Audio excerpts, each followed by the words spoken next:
Bismillahirrahmanirrahim. Assalamualaikum warahmatullahi wabarakatuh. Selamat pagi, salam sehat semuanya ya.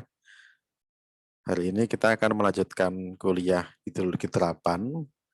Ini kuliah yang diberikan setelah ujian tengah semester. Di pertemuan-pertemuan atau di perkuliahan sebelum semester, Anda sudah mempelajari beberapa parameter ya di dalam siklus hidrologi. Ya, Anda sudah belajar itu mulai dari hujan, kemudian evaporasi dan infiltrasi gitu ya. Sudah sampai ke sana apa saja itu dan bagaimana menganalisisnya ya. Parameter-parameter apa yang perlu Anda ketahui di dalam masing-masing peristiwa dalam siklus hidrologi tersebut.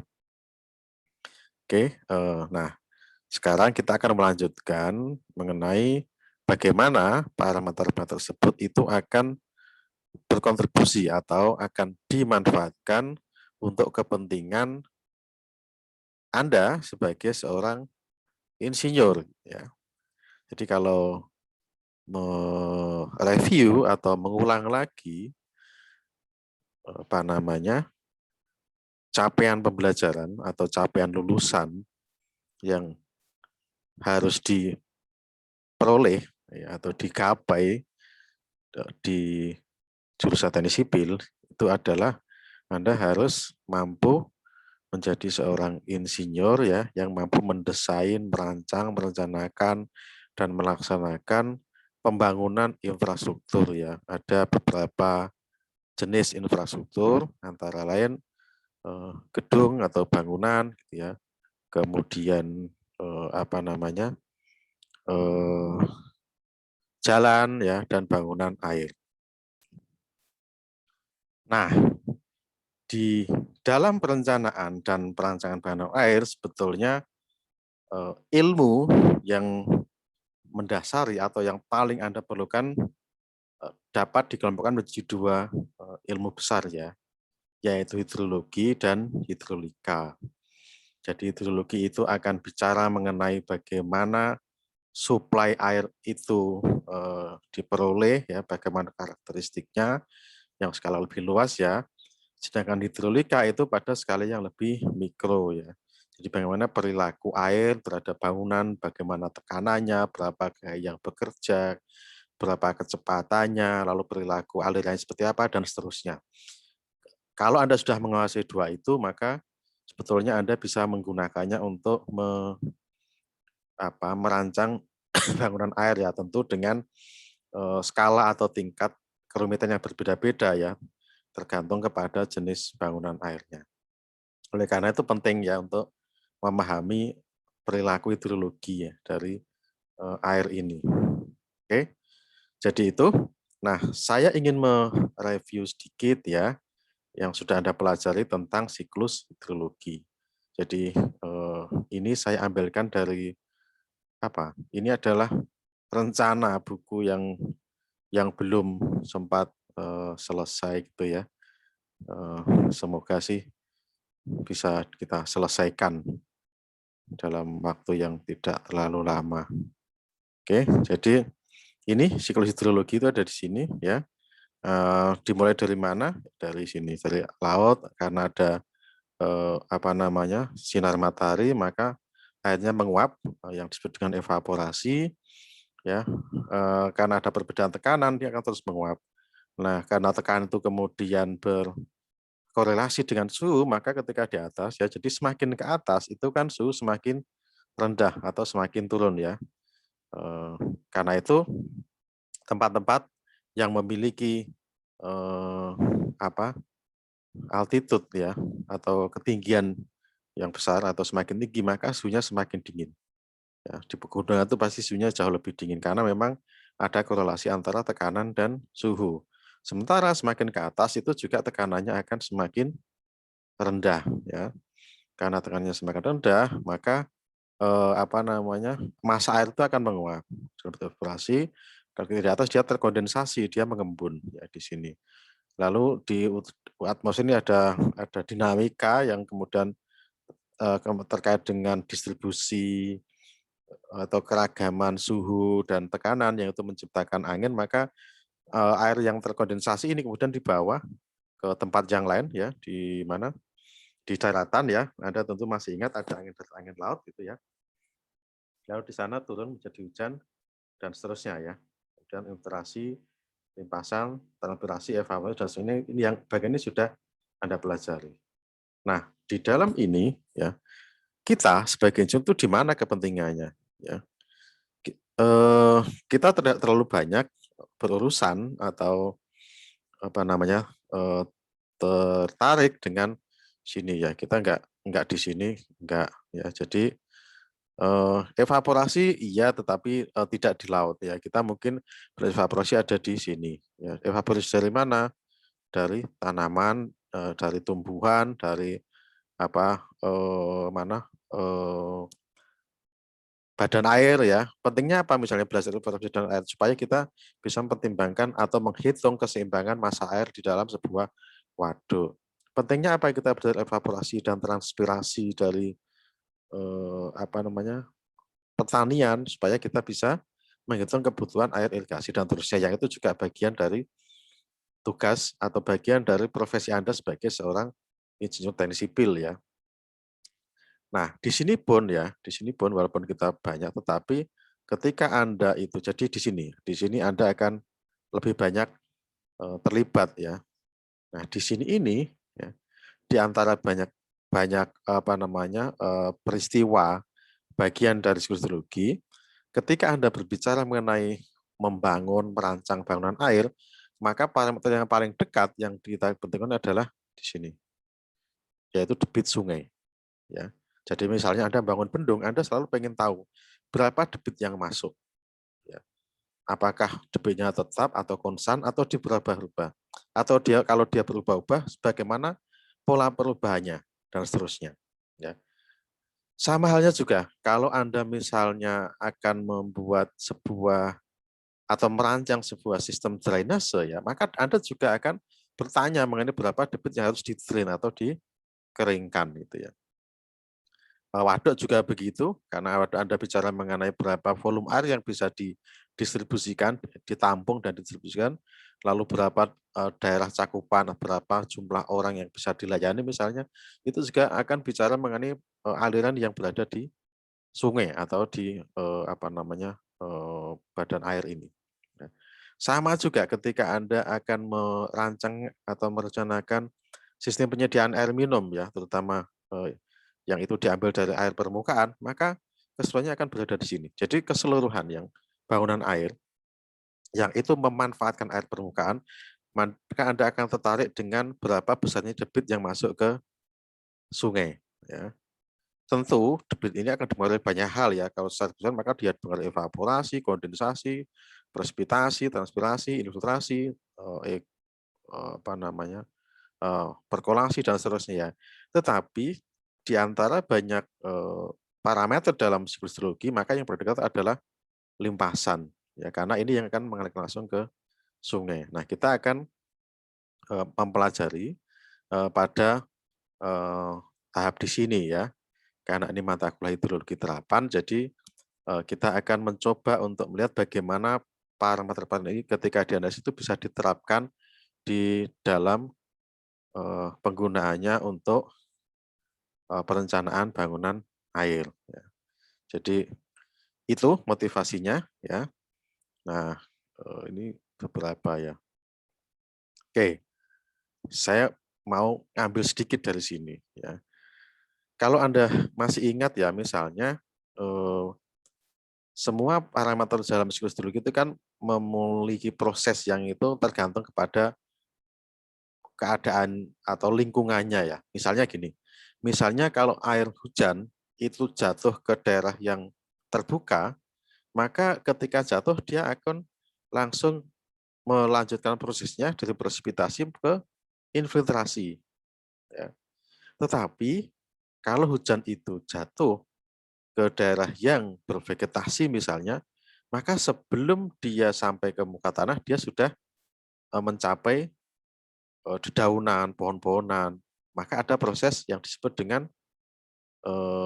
apa namanya, sebelum infiltrasi itu intersepsi, ya. Jadi dia ditahan oleh daun, oleh ranting, ya, oleh pohon dan seterusnya. Nah, sama halnya ketika kita bicara limpasan, maka prosesnya juga tergantung kepada keadaannya, ya. Oke, jadi secara umum limpasan terjadi kapan? Limpasan itu terjadi jika, ya, jika air yang masuk ke dalam tanah itu sudah berlebih. Jadi kan sederhananya begini, tanah itu punya kemampuan untuk menyerap air hujan, ya. Dan itu semua maksudnya semua hal itu akan dibatasi oleh kemampuannya, termasuk tanah, ya. Apa yang membatasi kemampuan tanah untuk mengalirkan atau menyerap air hujan? Ya, ada banyak. Satu misalnya soal Anda tentu sudah belajar tentang kapasitas infiltrasi, ya. Jadi kemampuan tanah untuk menginfiltrasi air hujan itu juga membatasi.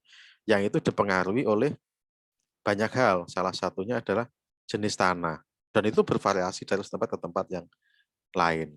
Tetapi juga ada faktor tutupan lahannya, ya.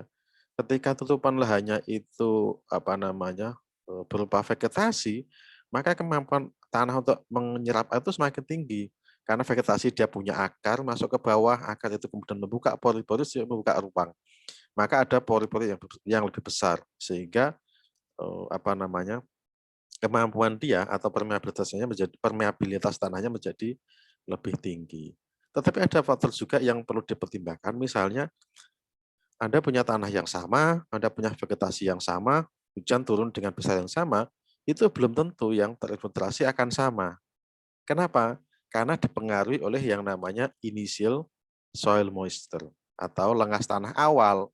Jadi kalau misalnya tanah dalam kondisi lama tidak mengalami hujan, ya pori-porinya terbuka gitu ya, maka ketika ada hujan itu akan semakin banyak yang diserap.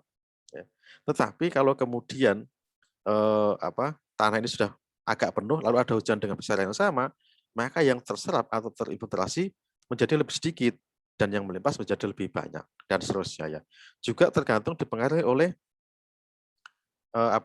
muka air tanah gitu ya. Jadi walaupun misalnya sama begitu sama, tanahnya sama, tapi kalau muka air tanahnya berbeda, maka prosesnya juga akan berbeda.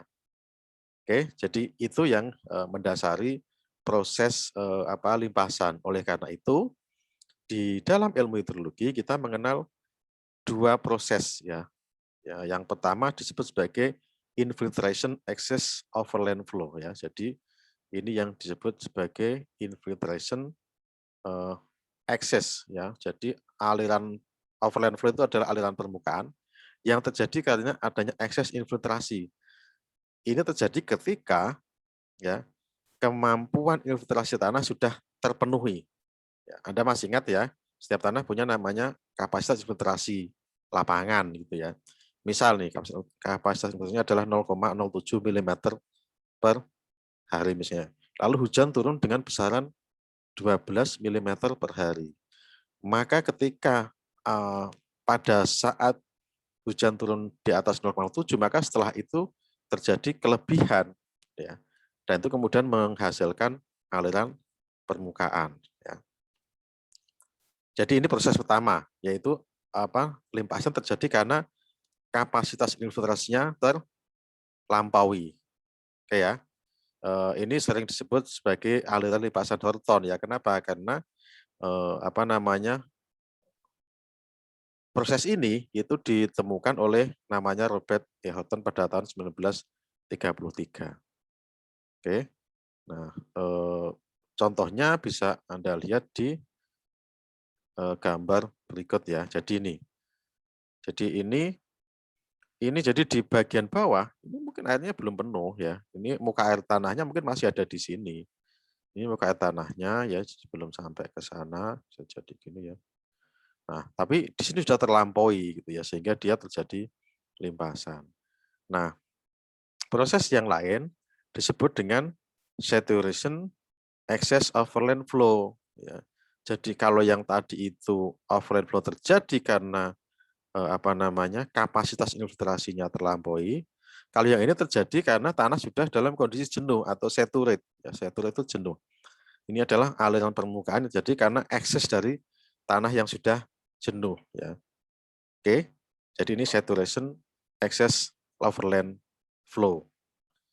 Nah, ini seperti ini kondisinya. Jadi ini muka air tanah ya, lalu ada hujan ya.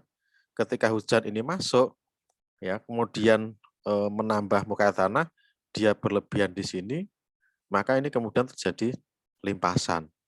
Umumnya proses ini itu terjadi di daerah-daerah yang di daerah-daerah hilir ya, di daerah hilir karena ini berproses. Jadi mungkin di sini ketika hujan dia tidak melimpas, tapi airnya masuk karena ini mungkin permeabilitasnya tinggi, airnya masuk lalu menambah muka air, lalu dia naik ke sini menjadi limpasan. Oke. Nah, ini dua proses penting yang harus kita ketahui ya di dalam ilmu hidrologi ya, dua proses penting tersebut ya. Oke, ini sebagai dasar di dalam nanti kalau Anda ingin pelajari lebih detail mengenai namanya rainfall runoff generation atau pembangkitan aliran dari hujan. Nah, itu tadi dua proses ya. Tetapi Anda perlu tahu kan bahwa di dalam proses ini itu melibatkan beberapa parameter dalam siklus hidrologi. Ada hujan, ada infiltrasi, ada limpasan. Nah, apakah semua hujan yang tentu akan mengalir kepada satu titik atau satu ke outlet yang sama gitu ya. Oke. Kalau misalnya hujan terjadi di Wonosobo misalnya ya, di Dasrayu, itu dia akan berakhir di sungai mana gitu. Atau mungkin di daerah yang hulunya Klawing misalnya dan seterusnya. Nah, dari pertanyaan ini kemudian muncul ada istilah namanya daerah aliran sungai ya. Jadi Anda ingat ya tadi proses hidrolik itu kan dari evaporasi, terkondensasi, lalu presipitasi, infiltrasi, limpasan, masuk ke sungai lagi. Itu disebut sebagai sebuah siklus ya. Dan ini adalah istilah yang jamak, yang lumrah, yang disepakati oleh banyak pakar yang namanya siklus hidrologi. Apa itu siklus itu kan? Jadi siklus adalah proses yang berputar pada sistem yang tertutup. Karena kalau dia tidak tertutup maka dia tidak siklus. Jadi tadi kan sebuah proses yang tertutup ya. Prosesnya dari evaporasi, kondensasi dan seterusnya. Limpasan masuk ke laut, evaporasi lagi dan itu disebut dengan siklus ya. Sehingga siklus hidrologi seharusnya dia juga terjadi pada ruang yang sifatnya tertutup juga gitu. Selalu ada batasan ruang dan waktunya ya.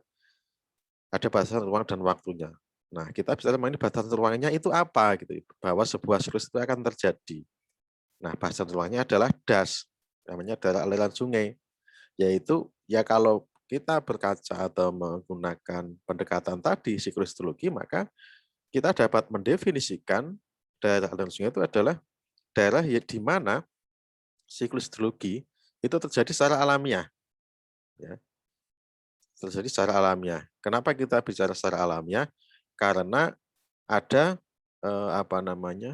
proses-proses rekayasa yang dilakukan dan itu keluar dari daerah aliran sungai ya. Misalnya apa? Misalnya adalah misalnya gini. Ya, contoh paling gampang. Kalau Anda tahu Das Citarum, ya, Das Citarum itu ada di Jawa Barat.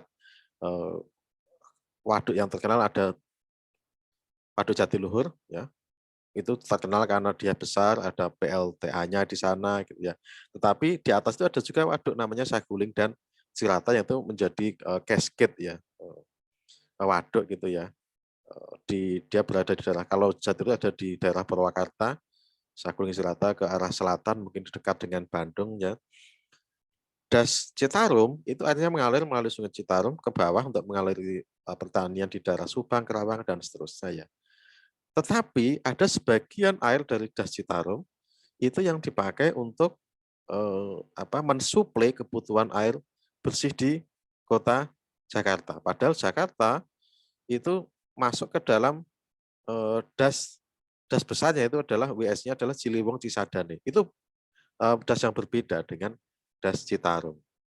Ya, maka ini tidak alamiah, tetapi alamiahnya seharusnya dia hanya berputar di das Citarum saja. Karena itu yang disebut dengan das adalah sebuah daerah di mana sistem tertutup pada proses hidrologi itu terjadi secara alamiah, natural, ya. Itu yang disebut dengan das atau daerah aliran sungai. Oke. Nah, siapa yang membentuk das gitu ya? Das ini terbentuk secara alamiah, ya. Karena ada sifat atau karakteristik air yang dia suka mengalir, atau memang dia hanya bergerak karena adanya gaya gravitasi misalnya itu, kemudian bentuk topografi bumi dan juga ada gaya gravitasi. Dan kita tahu topografi permukaan bumi tidak rata. Ya, ini contoh das ya. Jadi ada pegunungan, kemudian ada sungai ya.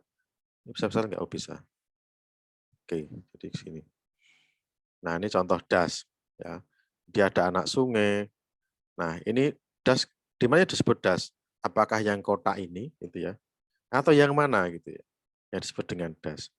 Jadi kalau tadi kita melihat itu kan das itu adalah sebuah daerah di mana sistem tertutup siklus hidrologi terjadi. Nah, coba kalau kita perhatikan di sini, kalau ada hujan turun di daerah sini, mengalirnya akan kemana? Dia akan ke sana, ya, bukan ke sini. Ya, sehingga air yang jatuh di titik ini tidak berkontribusi kepada sistem hidrologi atau proses hidrologi di sini. Karena itu di daerah sini dia tidak termasuk seharusnya ke dalam daerah aliran sungai ini. Jadi daerah sungai itu dari dua kata, dari tiga ya. Ada daerah, ada aliran, dan ada sungai. Jadi kita punya sungai, lalu ada alirannya, daerah yang berkontribusi terhadap aliran ini disebut dengan daerah aliran sungai. Ya. Karena itu ini ada pembagi ya, ini titik-titik tertinggi di ini. Jadi di sebelah sana itu airnya mengalir ke sana, sebelah sini airnya mengalir ke sini. Karena secara fisik ya, secara fisiologi ya, atau secara fisik lah ya, atau topografi gitu ya. Maka das itu bisa didefinisikan kalau tadi kan terkait prosesnya ya, bahwa das didefinisikan sebagai tempat di mana siklus tertutup hidrologi itu terjadi ya. Tapi secara topografi das ini adalah daerah yang dibatasi oleh tempat-tempat tertinggi yang saling berhubungan satu sama lain dan meliputi satu daerah. Jadi dibatasi tempat tertinggi, ini kan tempat tertinggi. Ini membagi dua tempat menjadi airnya mengalir ke tempat yang berbeda ya. Yang satu ke sana, satu ke sini. Jadi batas-batas ini yang kemudian secara topografi itu akan membentuk das atau daerah aliran sungai. Oke, jadi ini das gitu ya. Nah, ketika kita kenapa ini penting ya? Kenapa ini penting? Karena tadi di dalam profesi Anda sebagai seorang insinyur teknik sipil, itu Anda akan banyak berurusan dengan merencanakan bangunan air untuk kepentingan manusia. Ya Anda bayangkan misalnya ini ada sebuah kota. Kota biasanya itu terletak di daerah-daerah dataran, kemudian di hilir sungai ya, sebagian besar kota itu sebetulnya dia tumbuh dan berkembang daerah-daerah hilir sungai. Ya, kalau Anda mungkin ingat pelajaran sejarah, misalnya ada peradaban Sungai Nil ya. Itu kotanya berkembang di sepanjang atau di tepi Sungai Nil karena memang air ini adalah sumber utama kehidupan ya. Karena itu peran Anda sebagai seorang insinyur sipil yang kalau Anda itu bekerja di bidang air menjadi sangat penting karena air itu memang sumber kehidupan. Sehingga pencarian tempat untuk manusia di masa yang datang seperti yang dilakukan oleh beberapa ilmuwan dan mungkin kalau Anda ingat ya kira-kira 2 atau 3 bulan yang mungkin 2, 3, 4 bulan yang lalu itu kayaknya sekitar April mungkin saya agak lupa ya, ada pesawat antariksa yang sudah mencapai Mars gitu ya, sudah pernah mencapai bulan itu udah lama. Kalau Mars baru kemarin ya, mereka wahana ini kemudian mengeksplorasi seperti apa sih permukaan planet Mars itu. Apa yang mereka cari adalah potensi untuk mendapatkan sumber air. Ya. Jadi sangat penting, karena itu peran Anda sebagai civil engineer di bidang air ini menjadi sangat penting di dalam mendukung proses kehidupan manusia. Nah, sekali lagi, ketika Anda akan merancang sebuah bangunan air, maka Anda akan berbicara mengenai berapa banyak air yang bisa Anda tampung. Ya, kalau itu untuk kepentingan pemanfaatannya. Ya, tapi untuk kepentingan mengurangi daya rusaknya, misalnya, Anda akan bicara mengenai seberapa banyak air yang harus Anda kelola untuk dibuang. Ya, itu kalau di sini drainase, gitu. Kan kita tidak ingin kota kita misalnya itu kan banjir. Ya, jadi kalau hujan ya kalau bisa meresap dengan cepat gitu ya. Tidak, kalau ada genangan tidak lama. Nah, itu drainase itu kan bicara mengenai berapa banyak yang harus dibuang. Dan itu sebenarnya adalah dari aliran ini. Nah, karena itu Anda akan bekerja di tempat yang bisa di mana saja ya. Kalau misalnya sebuah bangunan dirancang untuk mengaliri daerah atau lahan pertanian, mungkin Anda akan bekerja di daerah-daerah hulu ya di sini. Ya. Mungkin di sebelah hulunya lagi kalau misalnya dia untuk kepentingan yang lain ya untuk pengendalian banjir misalnya itu daerah hulu. Ya kalau Anda ingat ya seperti tadi Das Jatiluhur, maaf Waduk Jatiluhur, Saguling Cilacap itu kan berada di daerah hulu, agak tengah ke hulu lah. Kemudian yang sedang dibangun untuk pengendalian banjir Jakarta misalnya itu ada Waduk Cimahi dan Waduk Ciawi dan Sukamahi ya. Waduk Ciawi dan Sukamahi itu juga berada di daerah-daerah hulur ya, di daerah hulu dari hulu ke tengah dari mana? Tengah hulu ya, dari Das Ciliwung. Kemudian Waduk Gajah Mungkur itu juga adanya di daerah-daerah hulu dan mungkin ada di tempat-tempat lain yang itu kita akan membangun bendungan atau waduk atau beberapa bendungan air yang berada di hulu misalnya untuk mikrohidro misalnya. Itu ya kalau mikrohidro Anda pasti akan mencari tempat dengan apa? Beda elevasi yang tinggi supaya head-nya itu tinggi dan debitnya besar. Pasti kalau satu tempat dengan head tinggi, mau tidak mau Anda akan berada di daerah hulu. Ya. Nah, tadi ya ketika kita itu akan merancang bangunan air, itu kan kepentingan kita terhadap debit sungai di daerah hulu. Oke ya. Maka apa yang kita butuhkan? Data debit. Ya kan? Karena kita akan bicara mengenai berapa sih debit yang harus kita bendung, berapa sih debit yang harus kita gunakan untuk merancang mikrohidro misalnya. Maka kita akan sangat berkepentingan dengan data debit. Oke. Nah, sayangnya data debit di tempat-tempat baru seperti ini itu seringkali dan bahkan hampir pasti itu belum tersedia. Ya. Apalagi untuk negara-negara kecil seperti kita ya. Di Indonesia itu data-data seperti ini tidak akan sangat sulit gitu ya.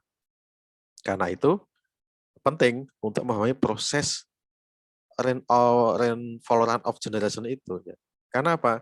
Karena debit yang masuk di sini itu bisa kita estimasikan dari besarnya hujan yang masuk dalam di daerah hulunya dan kita mempertimbangkan karakteristik atau kondisi tutupan lahannya.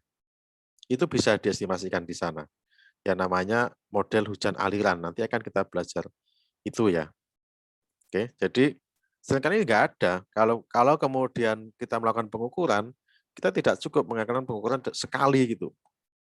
Ya, oke saya perlu data debit nih untuk mengukur untuk merancang bendung. Lalu Anda datang ke tempat di mana Anda akan bangun bendung, lalu Anda ukur debitnya ya dengan pengukuran langsung ya mungkin dengan current meter ketemu ya debit. Anda cari tuas penampangnya, berapa kecepatan di tengah, di samping kanan kiri ya, kemudian Anda tarik ambil sampel mungkin sejauh 100 kilometer untuk mencari kecepatan rata-rata dan seterusnya, dapatlah itu nilai debit.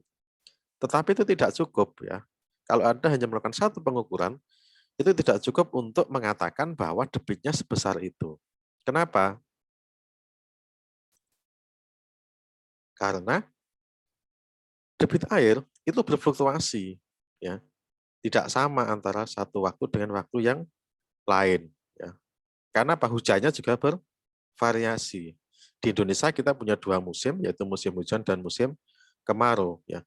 Ini sudah jelas ya, musim hujan itu ditandai dengan hujan yang lebat, di musim kemarau ditandai dengan hujan yang sedikit dan intensitas yang rendah ya. kalau di kemarau mungkin kita akan bicara berapa lama hari di suatu tempat tidak terjadi hujan. Ya misalnya begitu. Nah, itu kan kalau kita ngukurnya di musim kemarau pasti kan apa namanya? Debitnya akan kecil. Tapi kalau kita ngukur di musim hujan dan yang sekali, itu belum tentu kita mendapatkan berapa debit yang bisa dipakai untuk merencanakan. Karena ini apa angkanya itu debit itu berfluktuasi, maka pendekatannya adalah pendekatan probabilitas kejadian. Ketika kita bicara mengenai probabilitas kejadian, maka kita membutuhkan data yang banyak. Sementara kalau Anda mau mengukur ini, ya berapa data yang banyak? Kalau Anda ukur selama 1 tahun misalnya ya, itu Anda paling banyak dapat 365 data. Tetapi di antara tahun satu dengan yang itu juga ada fluktuasi.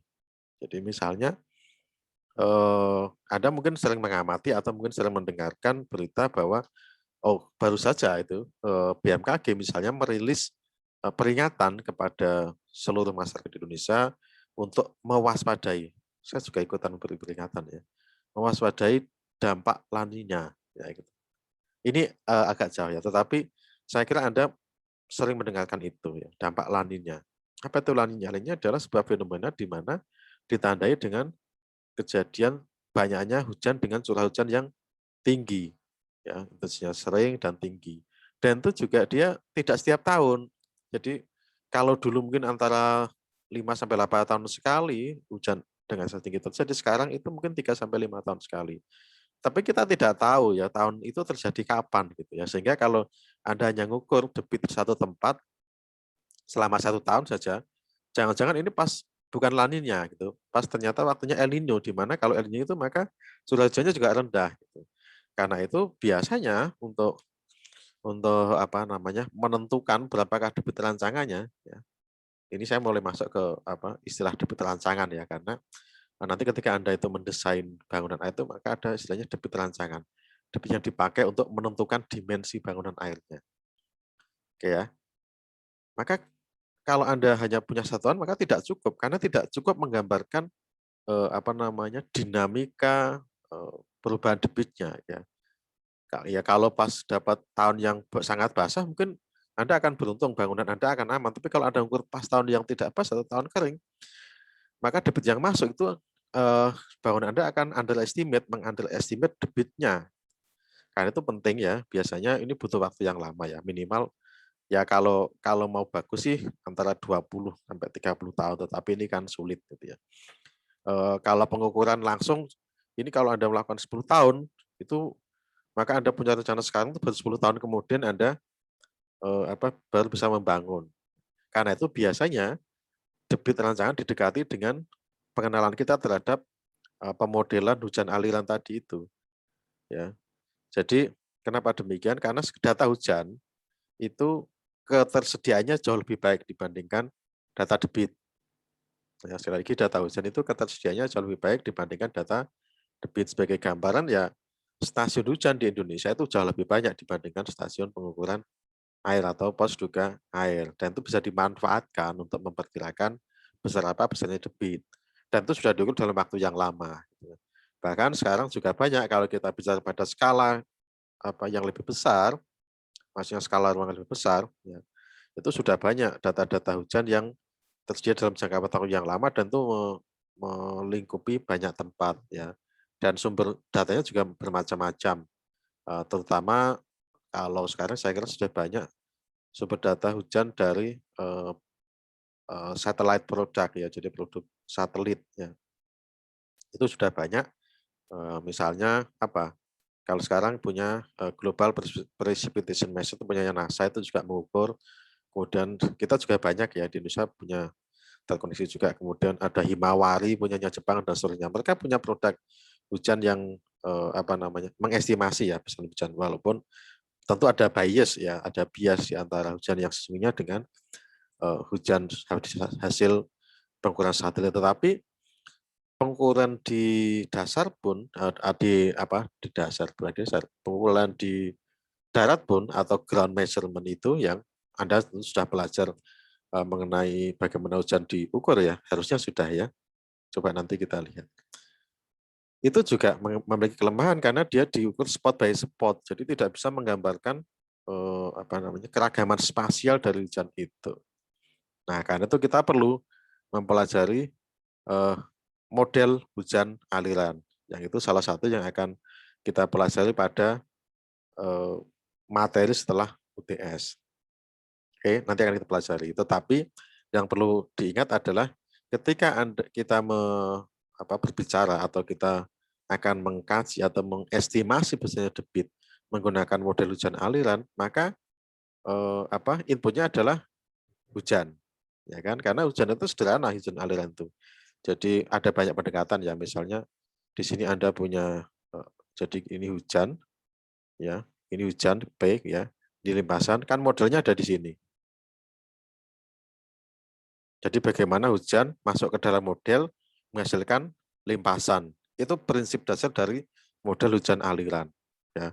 Pendekatannya bisa bermacam-macam. Ya. Nanti kalian pelajari misalnya orang bisa menggunakan pendekatan statistik. Ini ada hujan, ada limpasan. Ini berarti membutuhkan data limpasan. Nanti dibuatkan model linear saja regresi. Bahwa limpasan sama dengan hujan dikalikan berapa misalnya gitu. Sampai ke yang rumit itu jadi dia memodelkan proses hidrologi di sini ya sampai ke sini ya infiltrasinya berapa ya sampai ke sini. Jadi jenis tanahnya apa, kemudian tutupan tanahnya seperti apa, lalu perubahan suhu angin dan seterusnya seperti apa karena dia mengaruhi evapotranspirasi gitu kan. Evapotranspirasi akan mengaruhi initial soil moisture dan seterusnya. Sampai ke sana ya. Jadi pendekatannya bisa bermacam-macam dan saat ini sudah tersedia banyak sekali itu model hujan aliran yang bisa digunakan ya. Tetapi sekali lagi inputnya itu adalah berupa hujan. Oke. Nah, kenapa penting saya menekan ini ya? Karena kita akan bicara mengenai hujan. Ada persoalan mendasar yang harus kita antisipasi ya, supaya kita nanti bisa merencanakan dengan baik. Apa itu? Jadi Anda, saya kira kemarin sudah sebelumnya sudah belajar bagaimana menghitung hujan wilayah. Ya. Anda diberikan satu nilai, ini hujannya. Gitu ya. Oke, tetapi menentukan nilai hujannya itu seperti apa? Itu harus dipelajari juga. Ya. Karena apa? Karena data hujan itu juga tidak tidak ready, tidak siap sebagaimana yang kita inginkan. Nah, misalnya ketika Anda ingin menghitung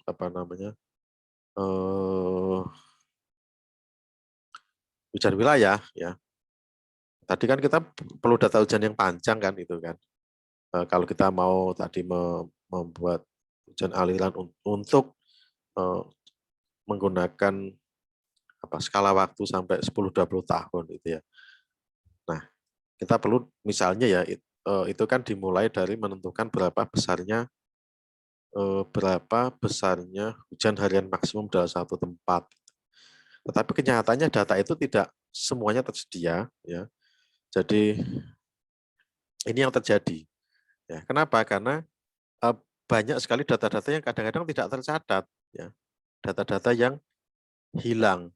Ada data hujan bagus di 1 tahun, tapi tahun sebelumnya itu datanya tidak tercatat selama 6 bulan misalnya. Maka bagaimana kita tahu berapa hujan maksimumnya pada tahun tersebut dan seterusnya ya. Nah, kenapa begitu? Karena selama ini yang kita pakai ya, ini singkat saja yang bagian ini karena saya yakin sudah Anda pelajari sebelumnya ya. Yang kita pakai untuk mengukur hujan namanya penakar hujan yang dulu manual. Jadi manual itu Anda punya penakar hujan, kemudian setiap hari orang itu mencatat berapa kedalaman hujan. Kan dia hanya mencatat sebenarnya kedalaman hujan itu. Berapa ketinggian muka air di dalam tipping bucket-nya itu ada berapa gitu ya. Nah, ini pakai tipping bucket, lalu biasanya dia diletakkan di satu tempat gitu, kemudian di sana ada petugasnya, yang itu mencatat gitu ya. Setiap hari, biasanya biasanya 3 kali pagi, siang, sore. Dicatat, oh hujan hari ini sekian milimeter gitu. Tapi ini kan ada kendala kan, karena petugasnya mungkin tidak setiap hari mencatat. Ya, kalau Anda nanti mencoba melihat data hujan itu akan menemukan banyak sekali ini kok setiap hari hujannya sama gitu ya, karena mungkin tidak dicatat. Jadi itu ada persoalan di sana ya, di dalam pencatatan oleh petugasnya. Lalu berubahlah ke eh, automatic tipping bucket ya, automatic rainfall gauge ya. Jadi pengukur hujan yang otomatis dia bisa mencatat, jadi ngambil datanya tidak setiap hari, mungkin sebulan sekali, jadi dicatat ada kertasnya begitu ya. Lalu itu berkembang kemudian ini pakai radar, kemudian pakai satelit dan seterusnya, sehingga dengan alat ini kita bisa mencatat data hujan yang lebih kontinu gitu ya. Tapi yang otomatis pun juga belum tentu kontinu, karena kalau alatnya rusak butuh waktu gitu ya, maka ada data yang hilang juga. Karena itu ada langkah yang saya kira perlu Anda pelajari yang disebut dengan pengisian data yang hilang ya. Karena kan data yang hilang itu sangat mungkin terjadi dan itu bisa banyak. Oke. Jadi kita akan bicara mengenai pengisian data yang hilang ya. Bagaimana kalau ada data hilang apa yang kita lakukan? Nah, mungkin Anda akan bertanya, apa betul datanya bisa hilang atau tidak ada itu? Saya ingin tunjukkan beberapa data yang saya dapatkan misalnya. Sangat mungkin Anda mendapatkan data itu seperti ini, ya. Jadi datanya lengkap, ya. 0 itu berarti memang dia tidak terjadi hujan itu ya, lama beberapa hari dan seterusnya, sehingga kita bisa mendapatkan angka-angka hujan maksimumnya berapa dan seterusnya. Sangat mungkin ini kalau tahun-tahun terbaru itu sangat mungkin kita ini tahun 2007 sudah agak lama juga itu dapat. Tetapi di situasi yang lain mungkin Anda mendapatkan data seperti ini, ya. Jadi ini banyak strip ini bisa jadi karena dia nggak ada, ya, atau bisa juga dia anggap ini datanya nol atau tidak terjadi, yang bisa jadi. Tetapi kalau misalnya Anda mengalami seperti ini, ya, tahun 75 misalnya, ini lama sekali kan, apa yang bisa kita lakukan? Dan itu banyak sekali. Kemudian pada tahun tertentu gitu ya, itu banyak yang hilang misalnya, kayak seperti ini ya. Mungkin nggak ini bulan November yang terjadi 2 kali hujan, bisa betul, bisa iya kan, bisa enggak juga gitu. Karena itu, eee, apa namanya penting buat kita untuk kemudian, mencari atau memperkirakan, ya, karena kalau datanya tidak kontinus maka estimasi kita terhadap hujan itu juga kurang lengkap. Nah, ada beberapa pendekatan yang dilakukan untuk menghitung atau memperkirakan besarnya hujan pada stasiun yang datanya hilang, oke. Yang pertama adalah, menggunakan metode rata-rata aljabar, ini rata-rata biasa ya. Jadi hujan di stasiun A yang hilang itu pada hari tertentu itu ya di rata-rata di hujan yang ada di sekitarnya. Jadi mungkin ada bisa mengambil misalnya ini ada hujan, ada stasiun di tempat tertentu gitu ya. Ini di sini, ini stasiunnya ini yang hilang ya, A, gitu. Lalu Anda punya stasiun di titik ini, titik sana, titik sini gitu ya, dan titik sana. Nah, Anda perkirakan rata-ratakan dari tempat-tempat ini, gitu. Nah, kemudian ada juga perbandingan namanya menggunakan metode perbandingan normal ya atau normal ratio method. Jadi pada metode ini itu dengan memperhitungkan perbandingan akumulasi hujan tahunan pada stasiun yang diperkirakan. Jadi kalau ini pure misalnya eh, jadi misalnya kalau ini ya data hilang terjadi pada tanggal 5 November tahun 2019 misalnya itu data yang hilang. Maka kalau dengan metode aljabar rata-rata itu Anda cari berapakah hujan di stasiun ini pada tanggal 5 November 2019. Di stasiun ini dan sini pada tanggal yang sama. Itu pure menggunakan rata-rata aljabar. Ya. Tetapi kalau dengan perbandingan normal, Anda menghitung jumlahnya pada tahun yang bersangkutan. Jadi rumusnya adalah pada misalnya tadi 5 November, itu sama dengan hujan tahunan ya pada stasiun A, oke, dibagi dengan hujan tahunan pada stasiun ini misalnya B gitu ya, dikali dengan hujan pada stasiun B. Jadi misalnya maksudnya gini, ini stasiun A tanggal 5 November nggak ada datanya. Ya. Stasiun B punya data tanggal November. Ini adalah RI. data pada tanggal 5 November. RTA adalah hujan tahunan pada stasiun A, walaupun Anda nggak punya data pada tanggal 5 November, tetapi Anda punya data di tahun-tahun sebelumnya. Ya, hujan tahunannya berapa sih, gitu kan? Di mana? Di stasiun A, gitu. Jadi misalnya Anda punya data 5 tahun sebelumnya, Anda hitung hujan tahunnya di stasiun A. Sama, di stasiun juga Anda hitung hujan tahunannya. Jadi maksudnya adalah untuk supaya Anda memiliki perbandingan antara stasiun ini dengan stasiun ini. Karena misalnya Anda menemukan ini stasiun berada taruhlah di mana ya, misalnya di kota Purbalingga misalnya gitu ya. Stasiun ini berada di daerah, daerah Karangmoncol ke atas, yang itu daerah pegunungan yang mana hujannya tinggi dibanding ini. Maka dengan pendekatan normal ratio method Anda bisa membandingkan kalau di stasiun A hujan tahunnya mungkin hanya 1.600, di sini sampai 2.200 misalnya, maka besarnya hujan pada tersebut Anda bisa menganggapnya setara dengan perbandingan di stasiun B. Hal yang sama dilakukan pada stasiun A dengan C, A dengan D, dan A dengan E. Ya, maka dihitung pada tanggal 5 November itu hujan mempertimbangkan hujan tahunan pada masing-masing stasiun. Oke. Kemudian ini standar biasa. Berikutnya adalah dengan menggunakan inverse square distance.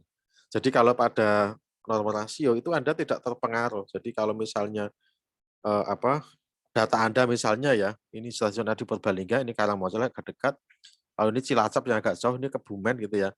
Itu pada metode normal rasio itu dianggap sama pengaruhnya. Padahal yang namanya hujan itu kemungkinan besar memiliki karakteristik yang berbeda pada setiap tempat ya, karena tergantung kepada misalnya suhu, kemudian kecepatan angin dan seterusnya, dan lain-lain ya. Karena itu metode ketiga itu mempertimbangkan jaraknya ya, jadi menggunakan namanya inverse square distance. Jadi, metode jarak kuadrat terbalik.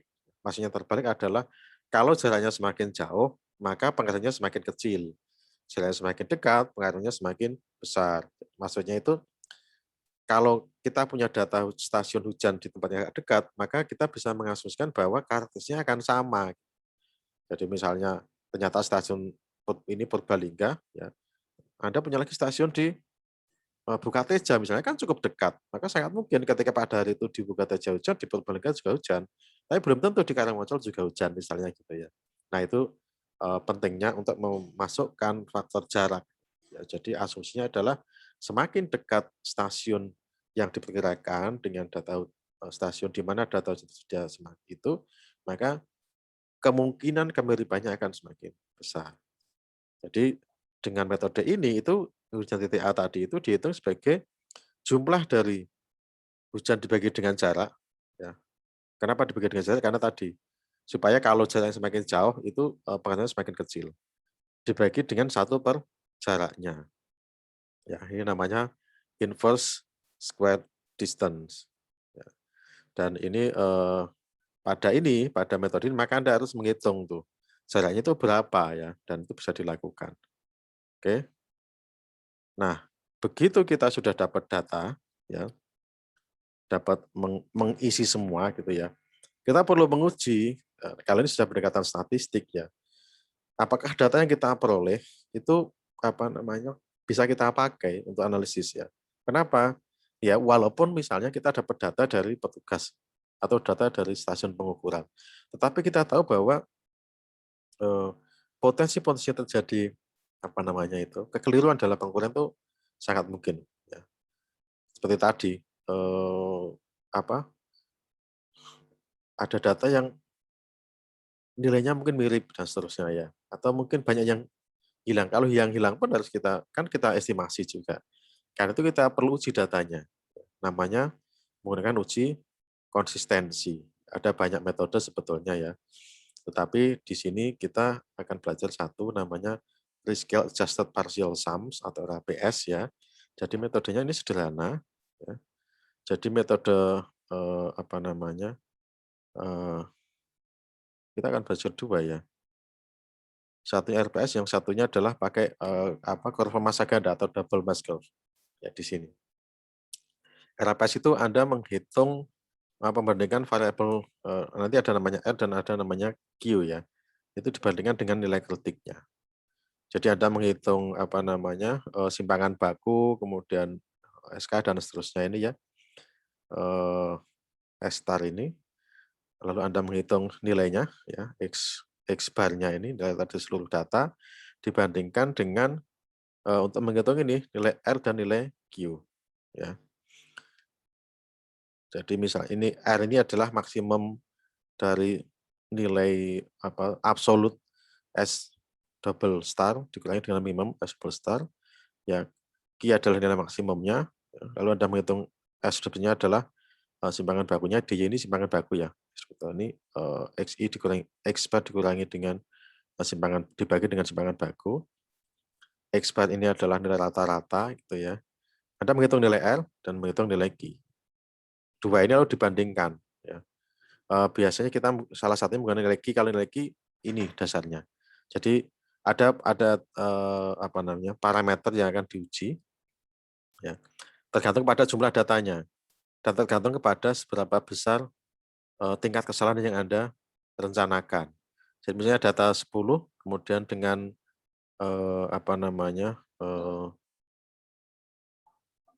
akurasi 9% ya, 95, 99, maka batasnya berbeda. Jadi kalau dia kurang dari 1,05, maka kita anggap datanya itu konsisten atau enggak dengan 10. Kalau data kita 20, maka dasarnya adalah 110 untuk 90%, 1,22 untuk 9%, dan tingkat kepercayaan ya, level of confidence-nya. Kalau 99%, maka 142 dan seterusnya ya. Kita akan menghitung Q ya. Jadi pertama menghitung nilai rata-rata, simpangan baku, lalu S double star ini yaitu X1 I minus X bar dibagi dengan DJ, lalu kita cari nilai maksimumnya dari S ini. Lalu kita bandingkan di sini dengan nilai kritiknya. Nah, sederhananya saya ingin tunjukkan contohnya ya.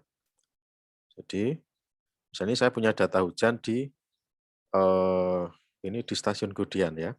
Saya punya data hujan mulai tahun 2003 sampai tahun 2018. Oke.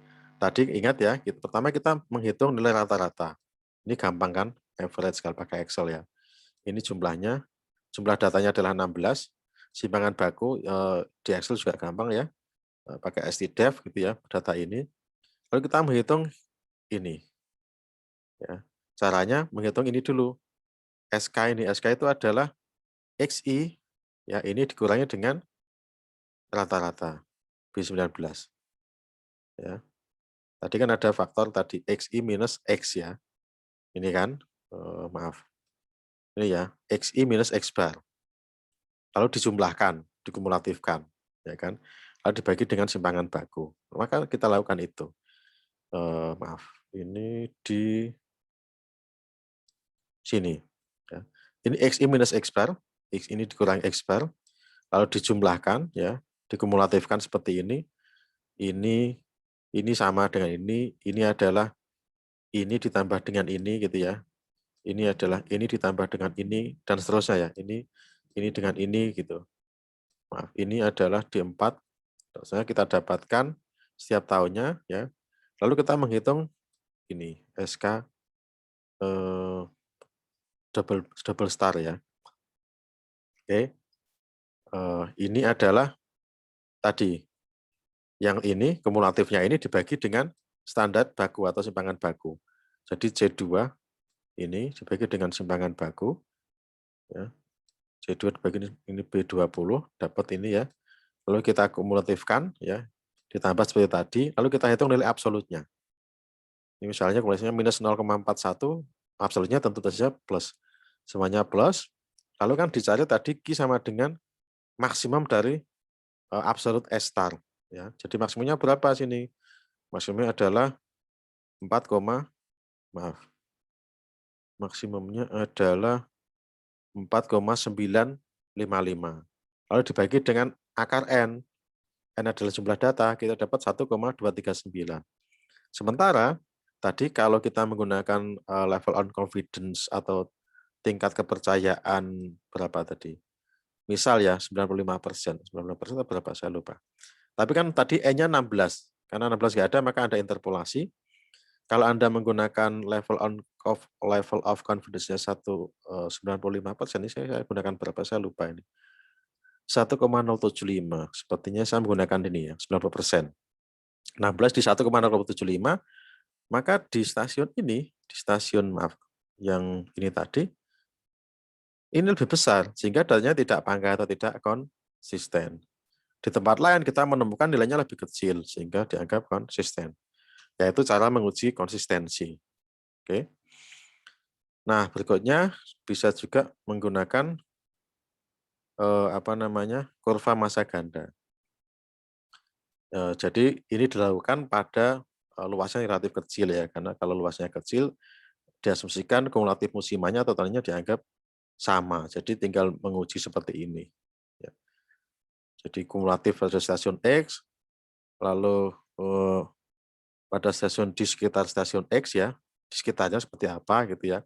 Kalau ini hampir sama, maka ini dianggap pangkah.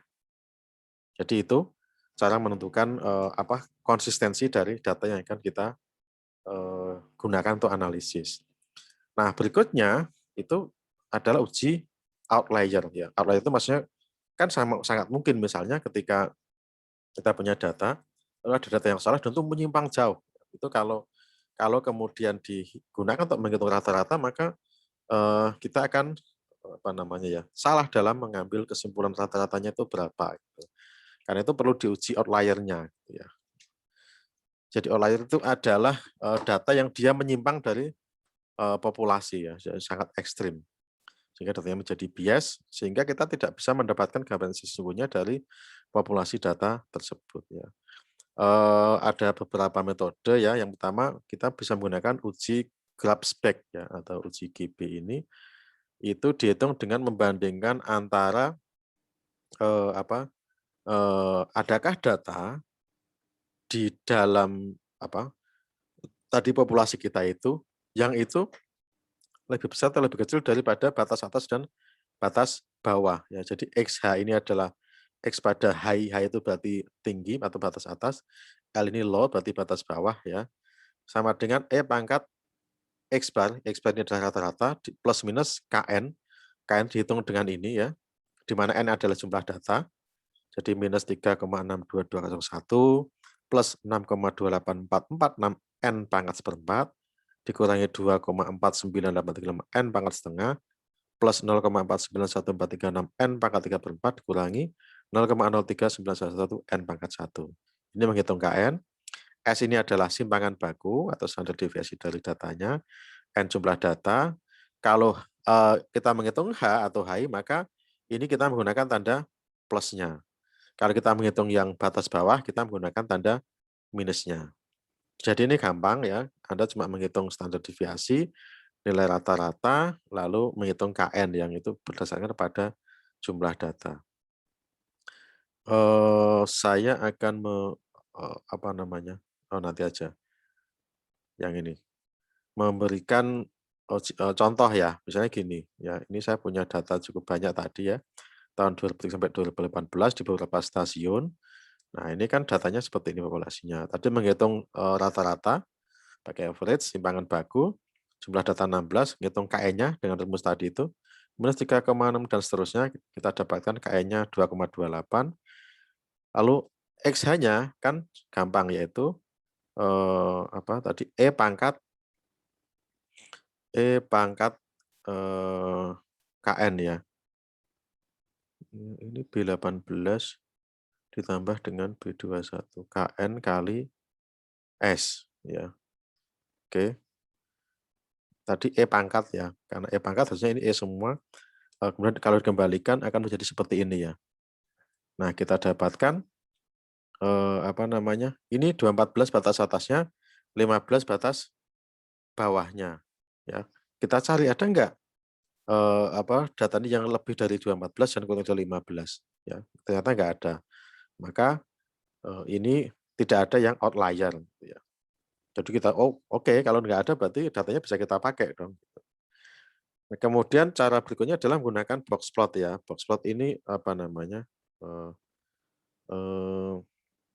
jadi data yang ada itu kita gambarkan dalam bentuk kotak ya, atau box ya, apa namanya. Jadi lebih kepada metode yang sifatnya grafis ya. Jadi di box plot itu ada beberapa apa namanya variabel ya, ada Q1 ini kuartal pertama, ada Q3 kuartal ketiga, dan kembali kepada statistik ya, Anda mestinya belajar ini.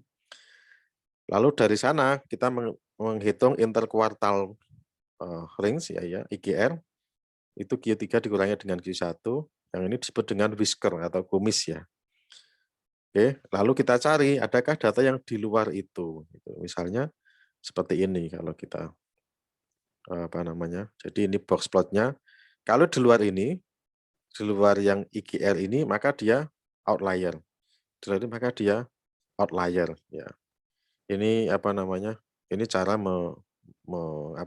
menentukan adakah data yang outlier. Ini menggunakan box plot ya. Oke, saya kira itu ya untuk. Nah, nanti setelah itu datanya dapat, maka kita yakin bahwa data ini bisa kita pakai untuk analisis berikutnya. Yang itu akan kita pelajari pada pertemuan selanjutnya. Untuk hujan wilayah saya kira sudah disampaikan sebelum Meet ya, sehingga saya kira tidak perlu lagi untuk menyampaikannya. Baik, saya kira untuk materi mengenai pengantar untuk analisis hidrologinya ya, kita cukup sekian. Kita lanjutkan minggu depan untuk materi mengenai teknis analisisnya ya. Bagaimana data hujan kita analisis untuk menghasilkan hujan rancangan, lalu nanti menghasilkan debit rancangan. Yang itu akan dipakai untuk merancang bangunan air yang akan kita desain. Terima kasih, selamat pagi. Assalamualaikum warahmatullahi wabarakatuh.